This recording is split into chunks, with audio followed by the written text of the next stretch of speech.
jodoh pati rezeki ini takdir Tuhan, sudah ditentukan sama Tuhan.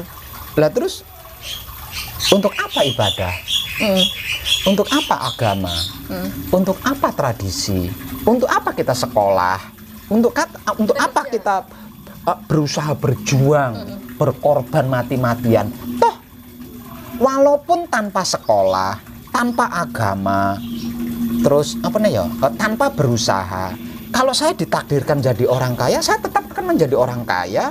Betapapun saya sekolah, betapapun saya ahli dalam agama, kalau saya ditakdirkan jadi tukang kere, ndak bisa nulis, ndak bisa baca, tetap saja saya kere. Sakderenge nglajengaken mirsani video sakjangkepipun, kula aturi kapurih nutul tombol subscribe supados boten ketinggalan video salajengipun.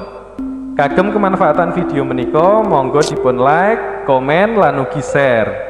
Mugi panjenengan sedaya pinaringan seger waras, bejo donya bejo akhirat, rahayu rahayu rahayu sagung dumadi. Oke, untuk pertanyaan selanjutnya itu sebenarnya kan menurut cerita atau apa ya, atau konsep bahwasanya rezeki itu sudah digariskan, sudah ditentukan sama Tuhan. Lah, terus kalau sudah ditentukan, kenapa kita harus berdoa gitu? Apa lebih baik tidak usah berdoa, kita diam saja kemudian rezeki itu bisa datang? Sudah ditetapkan. Ini yang menengah itu ya. Kan harus digariskan ya.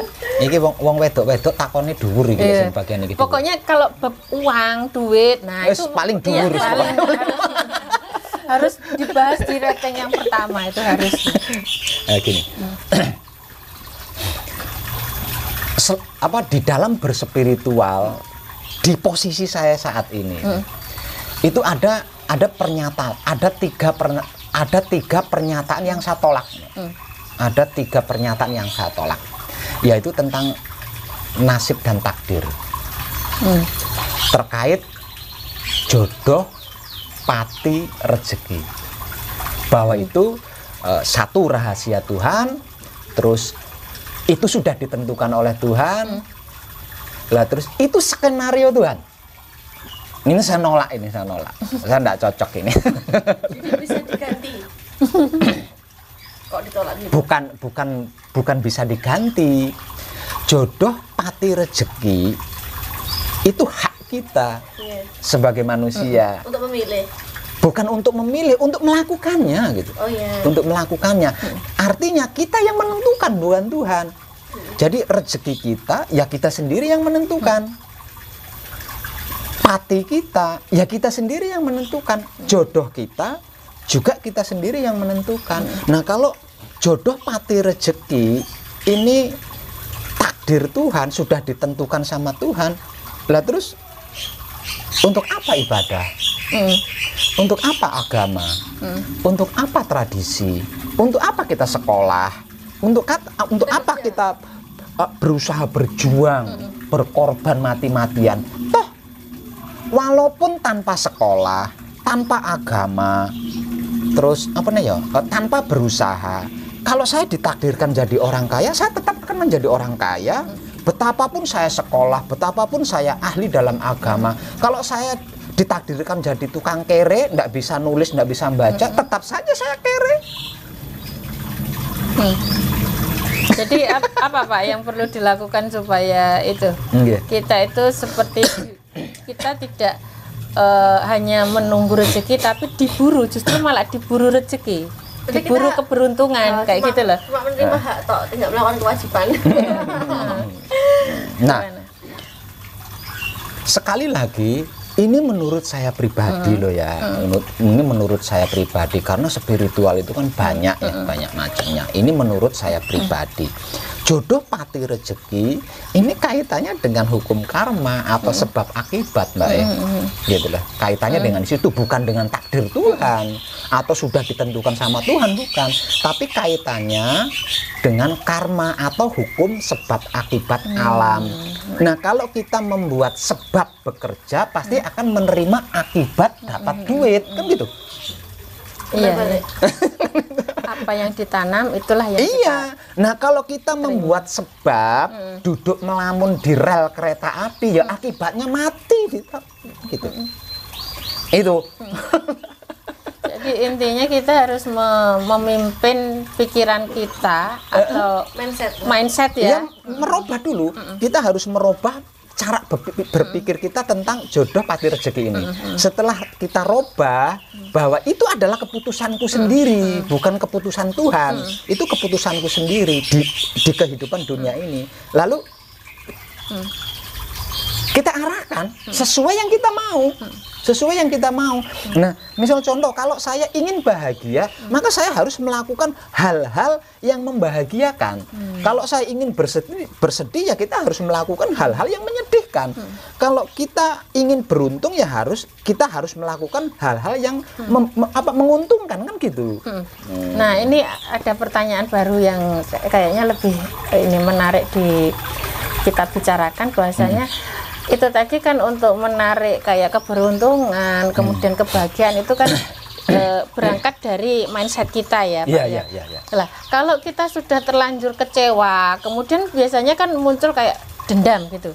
Nah, itu caranya mengatasi bagaimana? Lek wis kadung muangkel awas yo. Nah, itu kan bisa menghalangi untuk kita mendapatkan keberuntungan itu kan, kalau ya, kita pasti. kecewa dan kemudian dendam pasti. itu. Bagaimana cara mengatasinya? Cara mengatasinya kita harus memaafkan diri kita sendiri tadi. Memaafkan diri kita. Kenapa diri kita dimaafkan? Karena apa ya? Jangankan Tuhan, langit aja gitu. Nah, kita berbicara kalau tentang ini kita berbicara Tuhan terlalu tinggi lah. Langit saja itu berlaku untuk setiap orang tanpa terkecuali kan. Nah, artinya kok saya bisa kecewa sama itu. Nah, biasanya kecewa ini itu kan sebabnya kan karena ketidakhati-hatian kita. Kalau kita berhati-hati, bisa membawa diri ya, bisa menyesuaikan diri, bisa menempatkan diri, bisa menjaga diri. Saya rasa kita tidak akan pernah kecewa. Biasanya saya kecewa sama si A karena saya nggak hati-hati, sehingga saya nggak ngerti kalau si A itu pecundang, katakanlah seperti itu. Nah, kalau sudah seperti ini duduk, ya letak kesalahannya di mana? Letak kesalahannya kan ada pada diri saya sendiri. Artinya saya harus memaafkan diri saya sendiri terkait hal itu. Nah, dengan memaafkan diri sendiri terkait hal itu, saya bisa memaklumi, bukan memaafkan, tapi memaklumi si A. Bahwa si A itu belum ngerti. Kalau si A itu udah ngerti, tidak mungkin dia akan membuli saya gitu. Tidak mungkin dia akan mempermainkan saya. Dia membuli saya, dia mempermainkan saya karena dia belum ngerti. Sebagaimana saya yang tidak mengerti tentang dia. Makanya timbul sebuah kekecewaan di situ. Kalau tidak segera dimaafkan, maka nanti timbulnya dendam, Mbak ya. Nah, kalau sudah dendam, ini akan menghancurkan pikiran, bukan keberuntungan kita sendiri. Mindsetnya tadi. Akan menghancurkan keberuntungan kita sendiri. Karena apa? Karena kita, pola pikir kita dikuasai dendam itu tadi, sehingganya jadi mustahil untuk bisa sukses, untuk bisa tenang. Itu jadi mustahil karena isinya dendam, nggak enak toh. Jadi pikirannya belum di situ ya, Pak. Di situ, bulet di situ. Jadi memaafkan diri sendiri, kemudian tidak menyalahkan orang lain. Lebih kembali ke introspeksi diri. Ke diri. Dan itu mungkin akan menghilangkan dendam itu kepada orang lain. Dendam.